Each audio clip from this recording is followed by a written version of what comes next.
The weather pattern across the United States is about to shift dramatically, and if you've been paying attention to conditions over the past few days, you already know something significant is building. Let me start with what's happening right now because current observations tell us a lot about what's coming. The temperature spread across the country this morning is remarkable. Wind chills in eastern Colorado dropped to 5 degrees, actual air temperature 17 degrees. That Arctic air mass is real and it's positioned to move. Compare that to what's happening along the Gulf Coast. Louisiana, Mississippi, coastal Alabama, warm and humid, running 10 to 15 degrees above normal for mid-January. Mississippi had tornado warnings earlier today. That kind of atmospheric instability in January tells you warm, moist air is in place. South Carolina has been dealing with persistent rain all week, temperatures well above average. Missouri sitting at 40 degrees with calm conditions, almost boring if you are a winter weather enthusiast. Northeast Florida experienced 10 straight days of perfect weather. Clear skies, comfortable temps. Wisconsin was seeing rain this morning, but reports are coming in now that snow has started in some areas. The transition is happening as we speak. And Maryland, 2 years. That's how long it's been since many areas there saw a legitimate snowstorm. I know you're watching this pattern closely.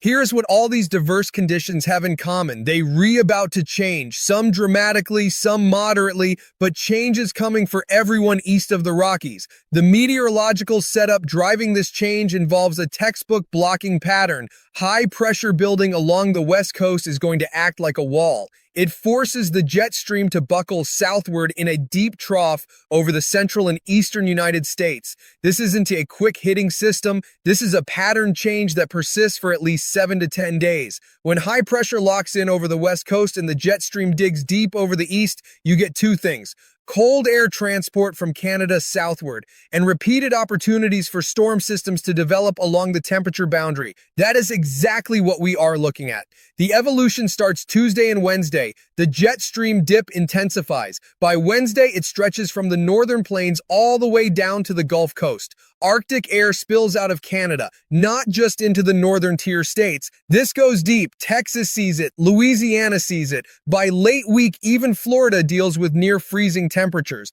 Wednesday through Friday is your primary active period. A trough centers itself over the mid-Mississippi Valley. Low pressure tries to organize. If it comes together quickly, you're looking at a swath of snow from the Mississippi River Valley through the northeast. If it stays disorganized, you get lighter, more scattered snow. Right now, the data suggests the latter is more likely. But here's the important part. This isn't a one system and done.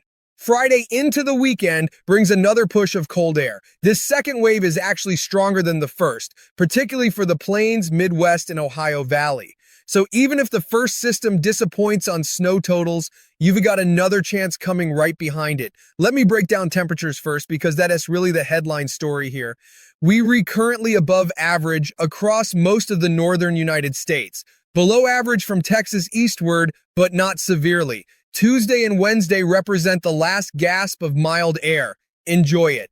Wednesday afternoon, the pattern flips. First Arctic blast arrives. Cold air builds behind a developing storm system. By Thursday morning, the cold is entrenched. Thursday morning wind chills tell the story. Gulf Coast states, 20 to 30 degrees Fahrenheit. That wind chill, not air temperature, but still significant for that region. Ohio Valley drops to single digits. Northern plains see sub-zero wind chills. This is just the first wave. The second Arctic blast hits over the weekend. Sunday morning brings the coldest air of this entire pattern. Most of the Ohio Valley, Midwest, and Northeast experience sub-zero wind chills. We're talking widespread -10 to -20 degree wind chills across a huge area. Even Florida isn't spared. Actual air temperatures in central Florida approach freezing.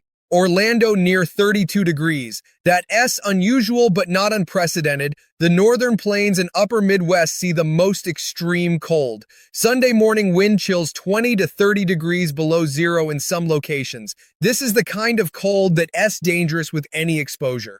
Frostbite becomes a concern within 10 minutes. What makes this particularly challenging is duration. This isn't a one-day cold snap. From Wednesday through at least the following Tuesday, temperatures remain well below average across most of the eastern two-thirds of the country.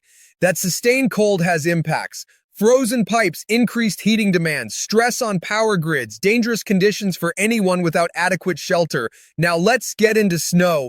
Multiple systems, multiple time frames, different confidence levels depending on location. The first system is an Alberta Clipper moving through tonight and Tuesday. This brings 2 to 4 inches of snow to parts of Michigan and Wisconsin. Nothing unusual, quick moving system typical for January. Northern portions of both states see the higher end of that range. This is high confidence. It's already showing up on short-range models consistently. Tuesday night into Wednesday, things get more interesting. That Clipper intensifies as it moves into the Ohio Valley. Wednesday morning brings rain to Kentucky, Arkansas, and Ohio. Not snow, rain. But here's the key.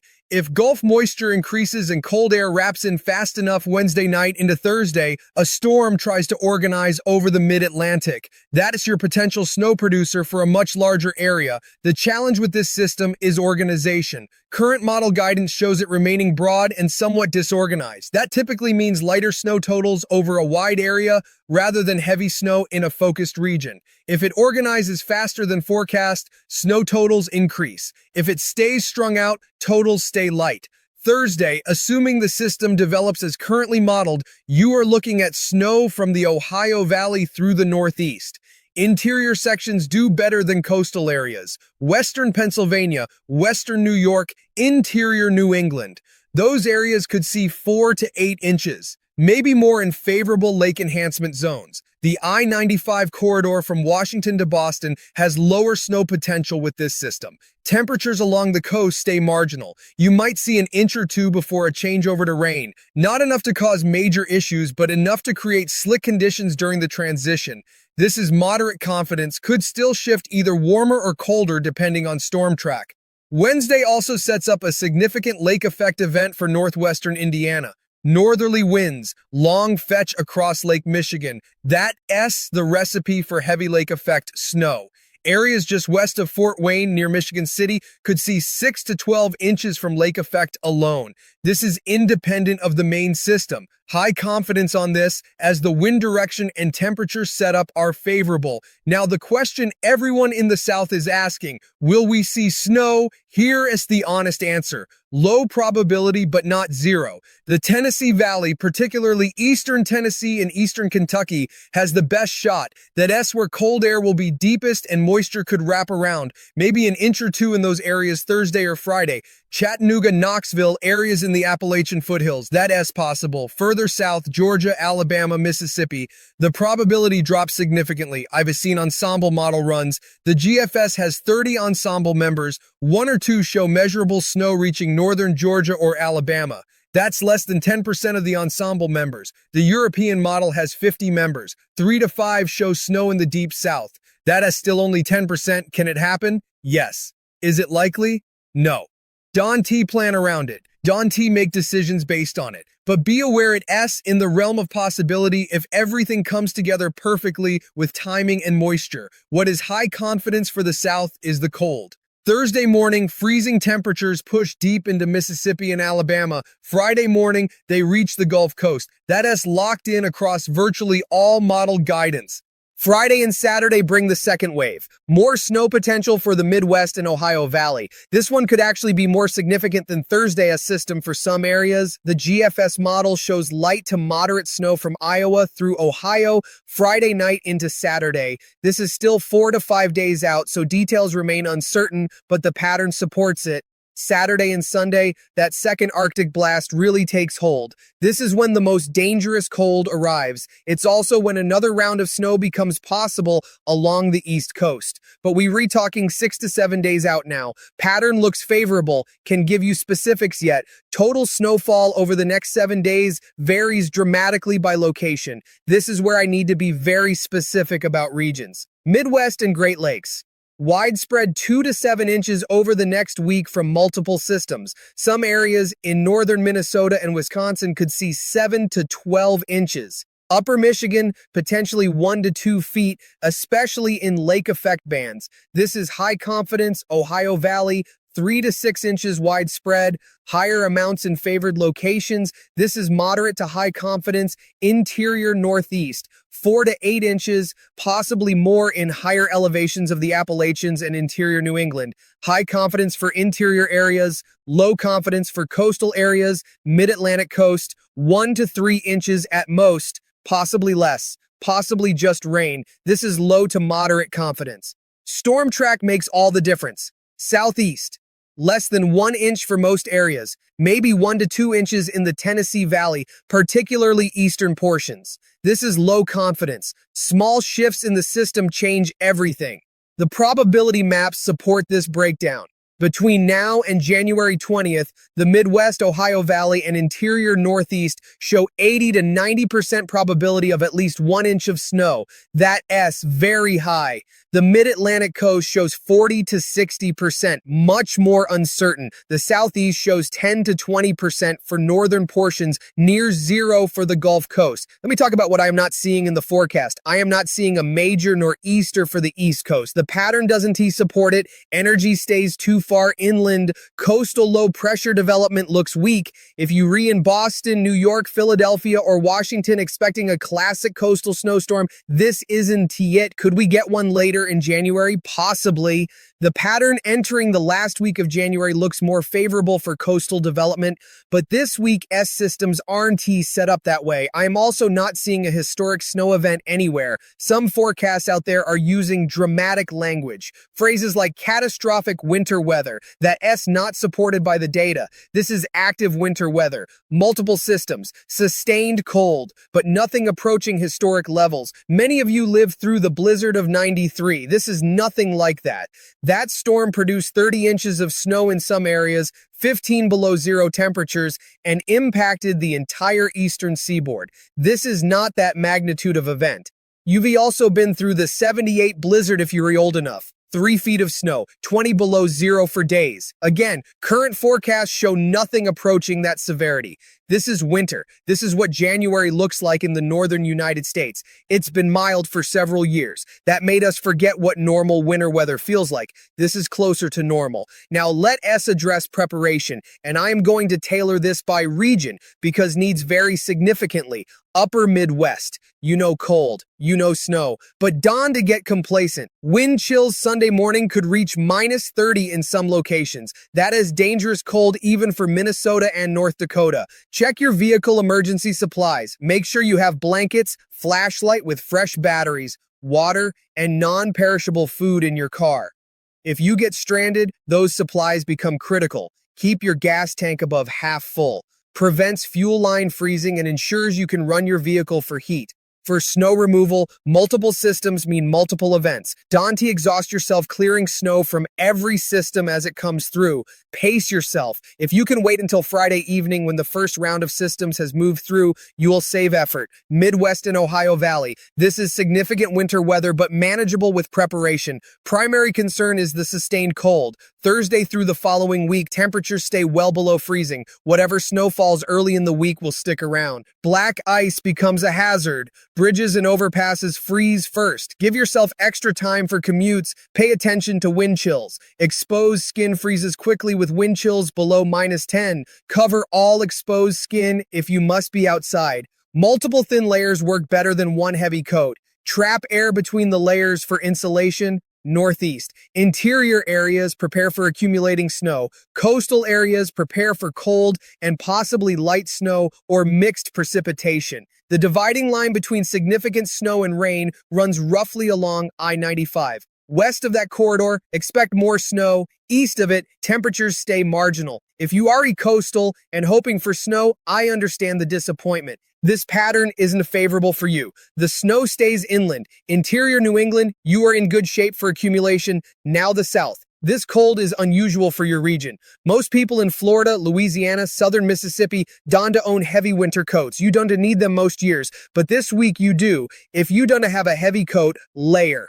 Undershirt, shirt, sweater, jacket. Multiple layers trap warm air. That's what provides insulation. Your primary concern is protecting infrastructure. Pipes. If you have outdoor faucets, let them drip Wednesday night through Saturday. Moving water is much harder to freeze. Pipes in unheated spaces like crawl spaces, garages, or attics need attention. Foam pipe insulation costs a few dollars at any hardware store, worth every penny to prevent a burst pipe. Bring pets inside. I shouldn't have to say this, but every cold snap, we see animals left outside. This cold is dangerous for pets. Dogs, cats, even livestock need protection. If you have outdoor animals, provide shelter with bedding and a heat source if possible.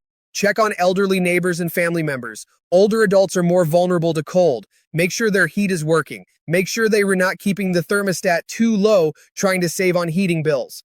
Hypothermia can set in even indoors if the temperature is too low for too long. Carbon monoxide safety. If you lose power, never use a gas stove, oven, or outdoor grill to heat your home.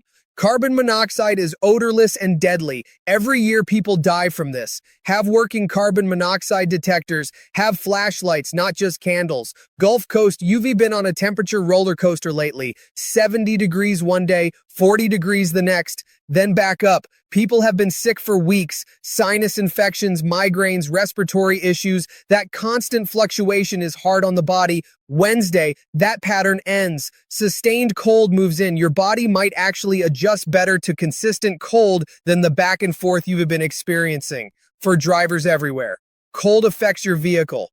Battery capacity drops. A battery that works fine at 50 degrees might struggle at 10 degrees. If your battery is 3 or 4 years old, consider having it tested. Most auto parts stores do this for free. Tire pressure drops about 1 pound per square inch for every 10-degree drop in temperature. Check your tire pressure. Underinflated tires reduce traction and fuel efficiency. Maryland, I'll address you specifically. 2 years without a major snowstorm. I know that's frustrating. This system has potential, but I need to manage expectations. The best snow stays west of I-95. If you in Western Maryland, you've got a decent shot at accumulating snow. If you in Baltimore or the Eastern Shore, probably not this time. Temperatures stay too marginal along the coast. Interior areas do much better. This doesn't mean winter is over for the mid-Atlantic. Pattern entering late January looks more active, more opportunities for snow. This particular system just isn't ideally positioned for the coast. Wisconsin, you're already in the transition. Rain changing to snow. This is the first of several systems. Accumulation builds through the week. Not one big event, but several smaller ones that add up. Tennessee Valley, particularly eastern portions. This is your best chance for snow this winter so far. Not a guarantee, but ingredients are aligning better than they have all season.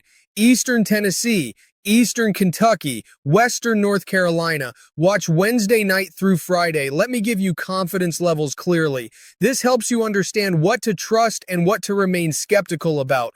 High confidence. Midwest, Great Lakes, Ohio Valley. Interior Northeast, see substantial snow next 7 days. Cold wind chills affect most of eastern United States through next week. Multiple Arctic blasts with Sunday, Monday being the most intense.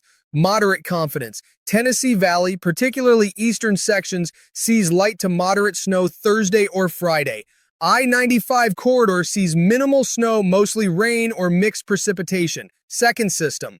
Friday, Saturday brings additional snow to Midwest and Ohio Valley. Low confidence. Deep South sees accumulating snow. Specific snow totals beyond 3 days. Any coastal storm development for the Mid-Atlantic or Northeast with these particular systems, very low confidence. Anything beyond 7 days. Pattern looks active late January but cannot provide specifics. Over the next 48 hours, watch for these key indicators. Does Thursday's system organize faster than models currently show? If yes, snow potential increases for a broader area, including parts of the southeast and the I-95 corridor. Does it stay broad and disorganized? Then lighter, more scattered snow. How much Gulf moisture feeds into these systems? More moisture means more snow potential for southern areas. Drier systems keep snow confined to the north. Does the West Coast blocking pattern strengthen? Stronger blocking amplifies the eastern trough, bringing colder air further south and potentially more snow. I'll provide updates as new data comes in. By Wednesday morning, we'll have much better clarity on Thursday's system. Track and intensity should be locked in by then. The Sunday-Monday timeframe remains too far out for specifics. For those in drought-stricken areas, particularly Kansas, Nebraska, and the Dakotas, you need precipitation badly. Even snow helps. The eventual melt provides ground moisture, but this pattern favors areas east of you. You get the cold but not much moisture. That's unfortunate given how dry you've been. Texas, same situation. Over a month without rain in many locations. This pattern doesn't bring relief. You get cold and dry. That S hard on winter wheat and creates challenges heading into spring planting season. This is winter weather. This is what January is supposed to look like across much of the United States. We've had relatively mild winters for several years. That made us forget what normal looks like. This pattern is closer to historical norms. Cold air, snow, temperatures below freezing for extended periods. Northern states are built for this. You have the infrastructure, the experience, the equipment. Southern states, this is less common for you. It's uncomfortable, it's disruptive. But it's not unprecedented. You will manage. Take it seriously, but don't panic. Weather forecasting has improved dramatically. 3-day forecasts today are as accurate as 1-day forecasts were 40 years ago. But we are not perfect, especially with complex patterns involving multiple systems and shifting air masses. The overall pattern is clear. Cold is coming. Snow is coming to many areas. The specific details, amounts in particular locations still have uncertainty. Check your local National Weather Service forecast for your specific area. They provide the most accurate local information. My job is showing you the big picture, the pattern, the meteorology driving everything. Your local office gives you precise timing and amounts for where you live. Be prepared, be smart, be safe. If you've been through winter weather before, you know what to do. Trust